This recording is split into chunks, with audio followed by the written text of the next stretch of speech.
Hello, everyone, and welcome to this episode of Teal Talk, an ovarian cancer podcast. Teal Talk is produced by the National Ovarian Cancer Coalition. You'll hear from medical professionals, survivors, and advocates to help guide you with knowledge, confidence, and support on your journey. Don't forget to subscribe, leave a comment with topics you'd like to hear about, and follow us on social media at NOCC National.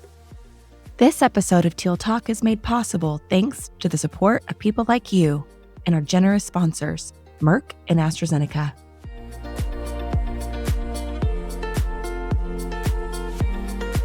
Welcome to the National Ovarian Cancer Coalition's Teal Talk, an ovarian cancer podcast.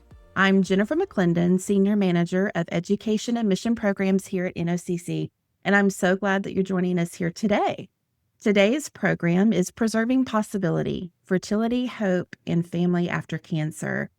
We know a diagnosis can bring so many unexpected changes, and for some of the most heartbreaking is the possibility of that loss of fertility. But we know that there are options, there are resources for you, and most importantly, there is hope. So today I'm honored to be joined by Dr. Richard, who serves on our Medical and Scientific Advisory Board. Thanks for having me, Jennifer. It's an honor to be here today. Wonderful. Do you want to introduce yourself and say maybe a few words about maybe why this topic is so important to you? Sure. Thank you very much. So my name is Scott Richard. I'm a GYN oncologist. I'm currently practicing in Northern New Jersey. I've been in practice for 20 years now, and I've been involved with the NOCC for 24 years. It's been a true honor and a pleasure to serve in a variety of different capacities, from being a volunteer at an NOCC walk to serving on the Medical Science Advisory Board. And I'm really excited about this topic today. I think that this is something that's really emerging, and it's getting a lot more leverage within the oncology community, and particularly for our patients. Younger and younger women are being diagnosed with cancers every year.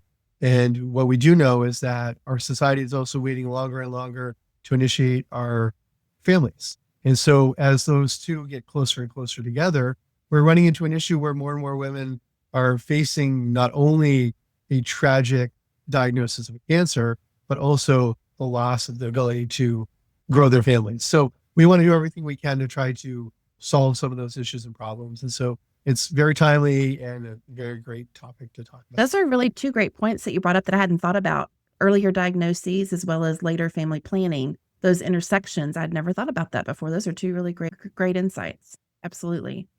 So I thought maybe I would just start off by asking you with a basic question. And really that is how do ovarian cancer treatments typically affect someone's fertility? And maybe what should patients know up front, patients and or caregivers, what should they know up front about how these treatments affect or may affect their fertility? That would be somewhere to start. Yeah. So I think when you look at the combination of how we treat women with ovarian cancer, it's two things. It's surgery and it's chemotherapy.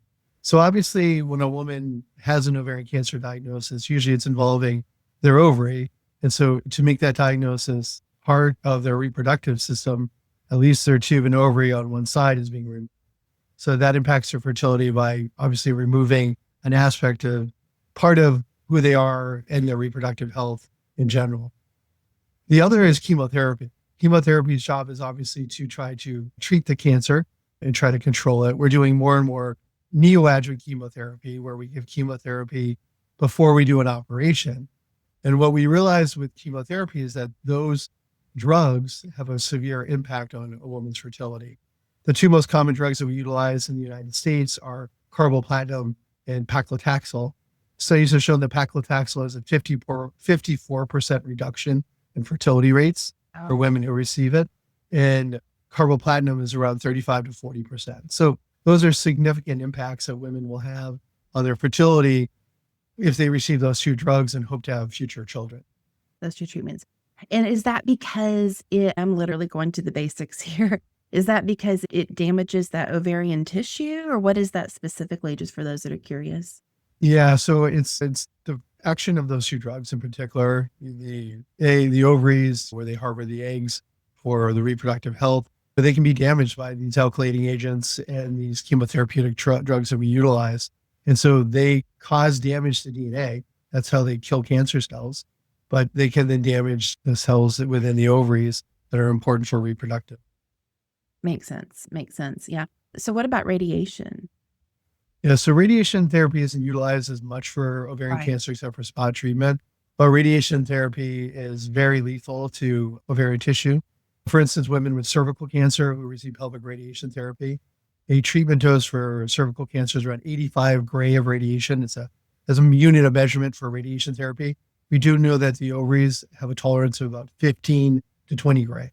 So early on in radiation therapy, the ovaries are essentially wiped out from the radiation therapy. Wow. Okay. That's interesting. Another general question that we get is, after treatment begins, is it possible to preserve your fertility at that point after you've already started treatment? So there are some medications that have been shown to help put women into a kind of quiescent state from an ovarian function standpoint. It helps decrease the toxicities the chemotherapy have to the reproductive health. Some of those are what we refer to as GnRH agonists, medications like Lupron that shut down your hormonal axis. And they're significantly been shown to improve outcomes as far as resumption of fertility after starting treatment. So it is something to consider for women who have to go right to chemotherapy and don't have some time to explore fertility sparing options prior to it. It is a medication that we can utilize at least to see if we can get some return to function afterwards. Perfect. Perfect.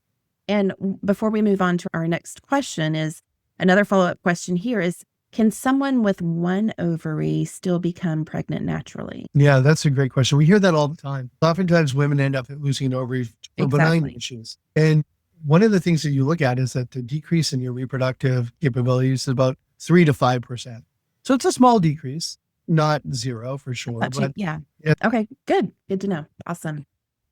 I recently am looking for some resources to support patients. One of the resources that's out there, which is a really great one, is called the Chick Mission. And Chick Mission's website mentioned that less than 50% of physicians discuss the damage that cancer treatment may have on one's fertility. Why do you think that first of all, do you believe that's true? Why do you think that is? In my mind, wouldn't this just be like a standard topic to go over with someone when they're newly diagnosed? Maybe, I don't know what a concept, but just curious your thoughts on that. Yeah, so I think that's a very interesting number. And I do find Yeah. that that's probably a real number. I Yeah. do think Okay. that a lot of physicians struggle with these Sure. conversations.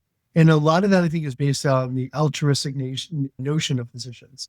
We have this desire to help people out. And when someone has a cancer diagnosis, Yeah. oftentimes we're trying to get them treatments quickly, efficiently, and safely. And our focus is on treating and curing cancer. But unfortunately, what are the long-term consequences of curing a woman who's in her 30s of an ovarian cancer that receives standard chemotherapy treatments and or surgeries at that point, who may have not finished their fertility desires? And so I think it's that combination of the altruistic nature and the desire to get things done quicker. And there's also a misperception of physicians that it takes a while to do fertility planning, that it Yeah. is not True. something where it's immediately available and it's going to take weeks or months to get any kind of fertility sparing procedures done. And therefore, the thought process is that's going to be detrimental to this woman's long-term oncological health. Yeah. And therefore, we're going to move past that. So that delay that can happen there because of that planning. I'd never thought of that either. That's a good point. Okay. Awesome. How would you maybe tell patients to maybe advocate for themselves in that situation? If that is something that's really important to them, how would you, or how maybe in your own practice, how have patients advocated for themselves in making sure that they're able to have those planning discussions? I think the important thing is you have to have that two-way communication with your Yeah. patients. I mean, They have to feel comfortable and empowered to have a conversation with you, to be able to bring something like that up. And you have to be willing and able to explore all options. And I Yeah. think one of the important things is that a lot of us who practice medicine do not practice in isolated bubbles anymore. We have resources that surround us, and we have friends and colleagues who work in fields that are similar to ours, but in the fertility, either the reproductive health standpoint or other systems, and utilize those connections to be able to say, hey, I have a young woman who desires fertility sparing. Can you get her in quickly? What's this look like? And if you have those conversations with reproductive endocrinologist, you'll see that they can usually get to see them within 48 hours oftentimes. And then what they're looking to do often doesn't take an exorbitant amount of time. And while we're working up and getting our chemotherapy authorizations, we're talking about surgical planning. A lot of times, a lot of the fertility discussions are already happening, are occurred during that time frame. So I think it's seeing what resources you have available, utilizing those resources, and then be willing to have that two-way dialogue with your patients. Yeah, the communication's key for sure. Okay, awesome. So moving into another topic here, the actual options that are available. Let's discuss those options. So I know that there's a few, like egg freezing, sperm banking, all those types of things, but what fertility preservation options should be usually considered? Maybe first we start with just defining what those options are and maybe how they work. Sure. So I think from a male patient standpoint, sperm donation, sperm freezing, sperm banking is a very common thing. Yeah. It's a very easy and robust technique. For women, it's a little bit more difficult. There's some options. It also depends where the woman is in her relationship status. Does she have a partner? Is that somebody who she wants to have children with in the future? So I think the three most common ones that we have available to us are embryo freezing. Where you actually you obtain an embryo and then it's ready to anablastocyst stage and it's frozen and ready to go for future fertility desires. There's egg freezing, where you simulate a woman's ovaries and harvest eggs and then freeze those unfertilized for future use. And there's also some ovarian freezing that can occur, where you actually can take part of the ovary out and cryopreserve that ovary and be able, and utilizing hopefully the part of the ovarian cortex that contains the eggs and saving those for a later date to utilize for women. That is very interesting to me. That's something that I hadn't heard about until I was really researching this topic more. But yeah, the potential to actually freeze ovarian tissue. I didn't realize that was an option. That's very interesting. Do you mind if I ask you how that works? So if you freeze an ovary, how does that work after that? Going a little bit beyond my knowledge because okay. No, but it's during surgery, a part of the ovary is harvested. And then the reproductive endocrinology group, they're endocrinologists, they work on taking very small slices of the ovarian cortex, making sure that there's eggs or appear to be viable eggs under there. And then they freeze it at very low temperatures to be able to be saved for future use for those patients. Oh, so it like saves the entire ovary with the eggs inside and everything. Yeah, exactly. And there's actually some reports where they reimplant that ovarian tissue into the patient themselves. Oh, wow. I have not personally seen or done that with an ovarian cancer patient, but with some different cancer types, like women who receive pelvic radiation therapy or other chemotherapeutic regimens, it has been shown to be an option. Okay. Wow. Did not know that. Okay. And so another question. What about assisted reproductive technologies? You know what I'm going to say? Like IVF or donor eggs, things like of that nature. What does that play in this area? Yeah, so I think the artificial reproductive, the ARTs and the IVF donations, those are more of where the embryo freezing and the egg harvesting come in. The donor eggs are for women who have not been able to save eggs or embryos of themselves, and then there are women who donate eggs that can be utilized for fertility options for the patients in the future. I think a lot of this kind of comes into where the patient is, the timing that we have available to us, resources that they have available, and the grants that are available to those women, because there are, unfortunately enough, a lot of grants that are available to women who need fertility preservation options.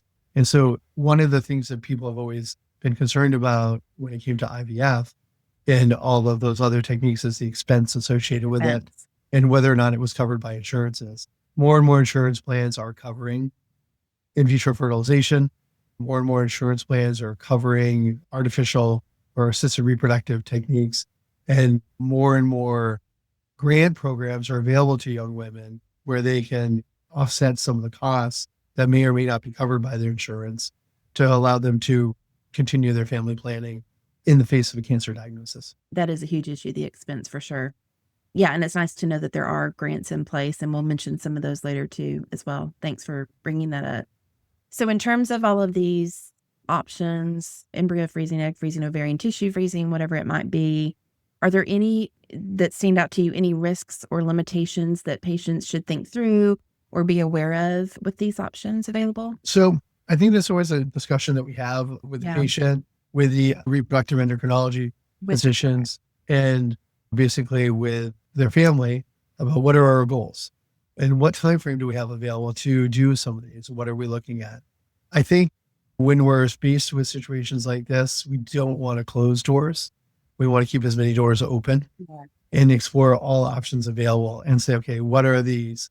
What are the benefits of X, Y, and Z? What are the timeframes associated with that?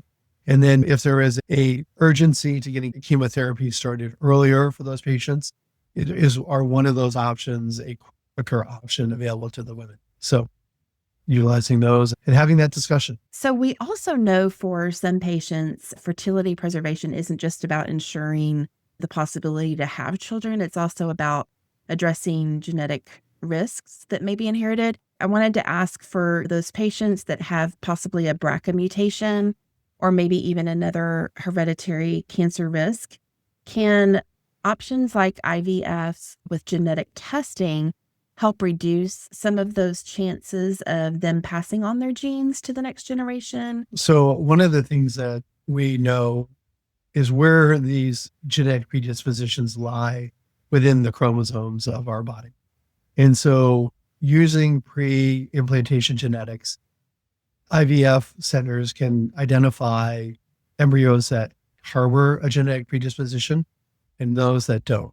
So if it's important to a couple or a woman, in this case, to have children that don't share her same genetic predisposition to cancer or her partner's same genetic predisposition to cancer, you do have the ability to select against ones that do harbor that. So in other words, if you're a known BRCA carrier and you have 8 embryos that are developed and 7 of them don't carry the BRCA gene mutation, those may be the 7 that you want to utilize, not that you don't want to utilize the one that has the BRCA mutation, but you may be less inclined to use that.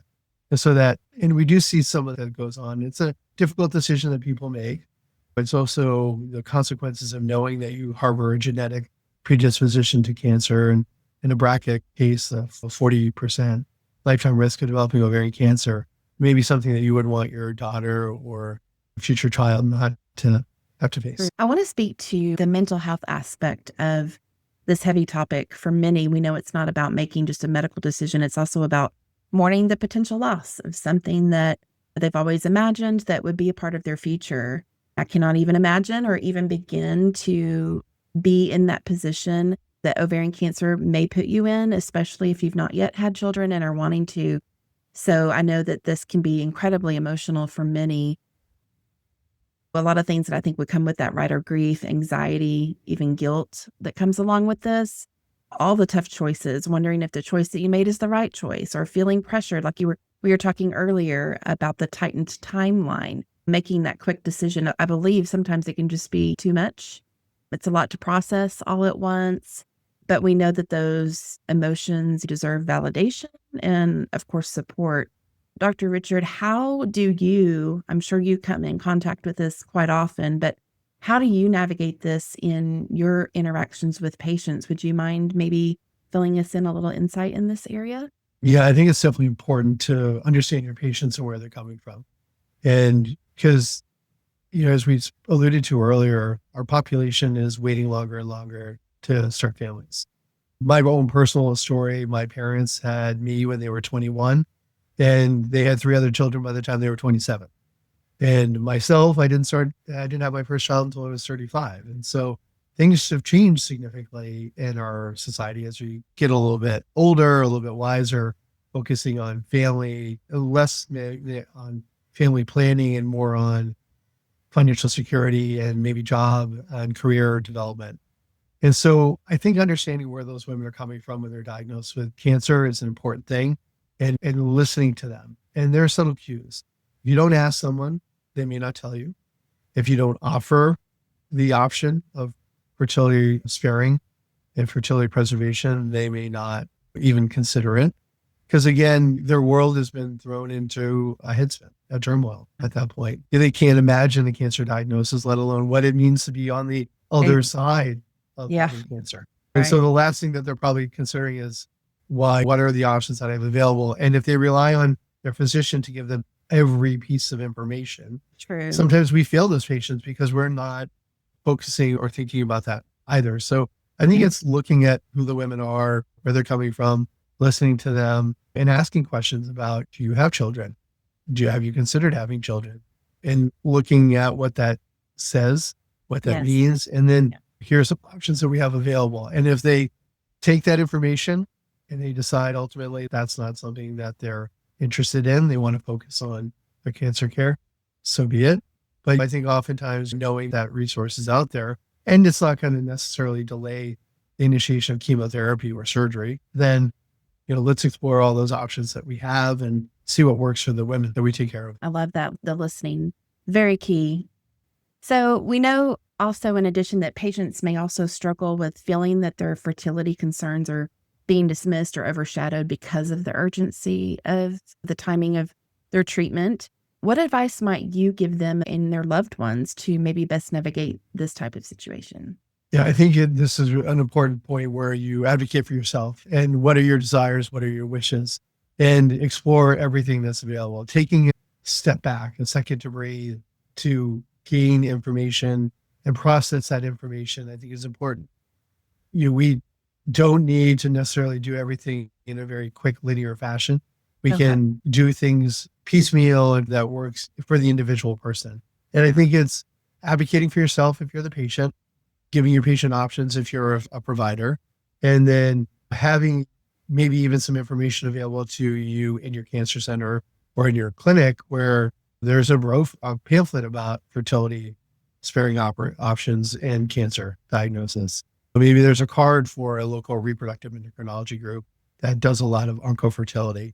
And I think really looking at those and keeping those resources available, both personally and then within the confines of your office and your cancer center, and then resources like the NOCC that have webinars like this. So we have these meetings where we get together and we talk about this, because when we talk about this, Jennifer, you and I, then it puts it out there so that patients are like, you know what? I saw that podcast with Jennifer and it was amazing. She talked about all these different things about oncofertility. I want to bring that up to my provider. Or you have a new cancer diagnosis and you go to the NOCC website and here are all these informations and resources available. And we can bring that up and it's a jumping point for discussions for your provider. Absolutely. Yeah. Lots of tools in the toolbox for you to use and take in with your physicians for sure. Yeah. Thank you for addressing that. Appreciate that. Let's shift to the practical side of all of this, the cost. And I think you talked a little bit about it a little bit earlier, but we know that fertility preservation options can be quite expensive and quite complex. We know that the costs are more than likely beyond the reach of many. And I think that I read recently that a single course maybe of, specifically out-of-pocket expenses for IVF can be upwards of $20,000. We know that a lot of insurance companies, some do, but some do not cover those costs, which we will have some resources on later again. But what kind of insights do you have in the area of costs, or maybe what should, individuals know about their options when it comes to the expenses? The perception is out there that IVF and meeting with their REI doctor are prohibitively expensive and the resources that are beyond the reach of most people. The reality is that there are resources available to women, particularly those that have a cancer diagnosis, that are there. And it's one of those, if you don't ask, you may not ever find out about it. An initial conversation with a reproductive endocrinologist is 45 minutes to an hour of your time. Yeah. There is an expense associated with that. It's your time, but what you get out of it may be invaluable to you and your future family.